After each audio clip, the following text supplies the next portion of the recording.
केरल के एक गांव में हीरा नाम का एक आदमी अपने परिवार के साथ रहता था। हीरा के परिवार में उसकी पत्नी और एक बेटी रहती थी। हीरा के पास एक नाव थी, वो एक नाविक था।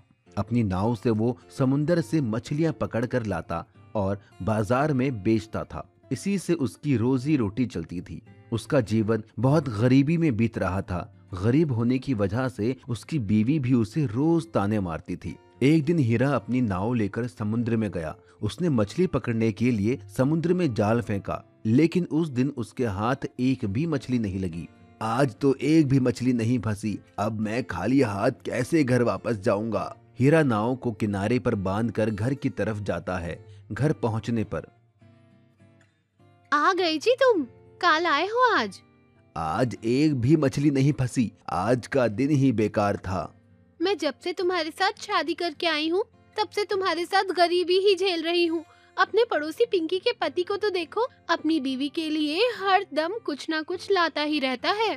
तो मैंने कौन सा तुमसे कहा था कि मैं तुम्हें रानी बनाकर रखूंगा, और इससे पहले तुम कौन सी बड़ा महारानी की तरह रहती थी। देखो, ऐसा तो नहीं है कि मैं काम नहीं करता हूँ। मैं तो अपने परिवार के लिए कड़ी मेहनत करता हूँ, और पैसों का कोई पेड़ नहीं होता है जो बस जाओ और तोड़ लाओ। पैसे पैसे मेहनत से ही कमाए जाते हैं। हाँ हाँ, बड़े आए किस्मत बदलने वाले। तुम तो बस खुली आंखों से ही सपने देखो। मेरे तो कर्म ही फूटे थे जो मेरी शादी तुमसे हुई। इस घर में तो तुमने रोज का कलेश लगा रखा है, जबकि घर की सारी जिम्मेदारियां मैं ही निभाता हूँ। हाँ हाँ, सब कुछ तो तुम ही करते हो, और अब सब कुछ तो तुम्हारा ही है। मैं तो इस घर की नौकरानी हूँ बस। तुम तो बस हर बात गलत समझती हो। तुमसे बहस करना ही बेकार है। हीरा वहाँ से चला जाता है और जाकर चारपाई पर सो जाता है।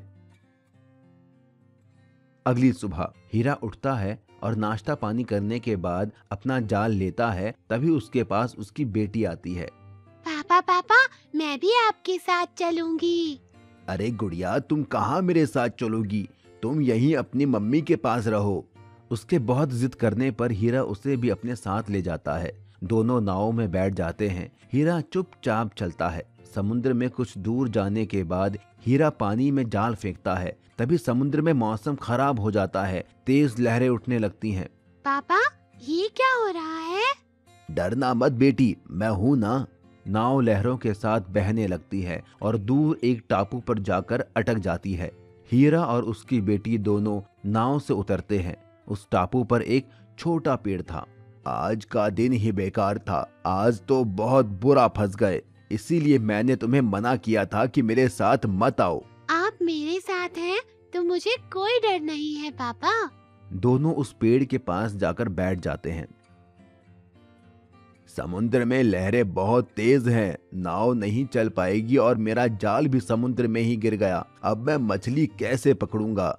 जाल खरीदना तो दूर, मेरे पास तो खाने के पैसे भी नहीं हैं। पता नहीं ये भगवान मेरी क्यों नहीं सुनता। काश कि कोई ऐसा पेड़ होता जिसमें पैसे ही पैसे लगे होते। उसकी ये बात सुनकर पेड़ हिलने लग जाता है। अरे, ये पेड़ कैसे हिल रहा है? तभी उस पेड़ में नोट ही नोट लग जाते हैं। ये देखकर दोनों को अपनी आंखों पर यकीन नहीं होता। अरे गुड़िया, इस पेड़ पर नोट लगे हुए हैं। तुझे भी दिख रहा है क्या? हाँ, मुझे भी दिख रहे हैं। कहीं हम दोनों सपना तो नहीं देख रहे हैं? यकीन नहीं होता, सपना सा लग रहा है। दोनों उस पेड़ को छूते हैं और फिर हीरा उसमें से एक नोट तोड़ता है। अरे अरे अरे, ये तो सच है। ये तो असली नोट है, बिल्कुल असली। हाँ, ये तो सच में असली नोट ही है। लेकिन ये पेड़ यहाँ आया कैसे? क्या हम इन पैसों को ले सकते हैं? तभी पेड़ बोलता है, हाँ, मैं इस धरती पर तुम्हारे लिए आया हूँ। मुझे तुम्हारे बारे में सब पता है। तुम बहुत गरीब हो लेकिन ईमानदार हो। तुमने कभी भी इस गरीबी के लिए भगवान को नहीं कोसा, बल्कि मुश्किल घड़ी में तुमने सब्र से काम लिया। अब ये सारे पैसे तुम्हारे हैं। तुम जितने चाहे पैसे तोड़ सकते हो। ये सुनकर हीरा की आंखों में आंसू आ जाते हैं और फिर दोनों उस पेड़ से नोट तोड़ने लगते हैं। थोड़ी ही देर में दोनों उस पेड़ से बहुत सारे नोट तोड़ लेते हैं।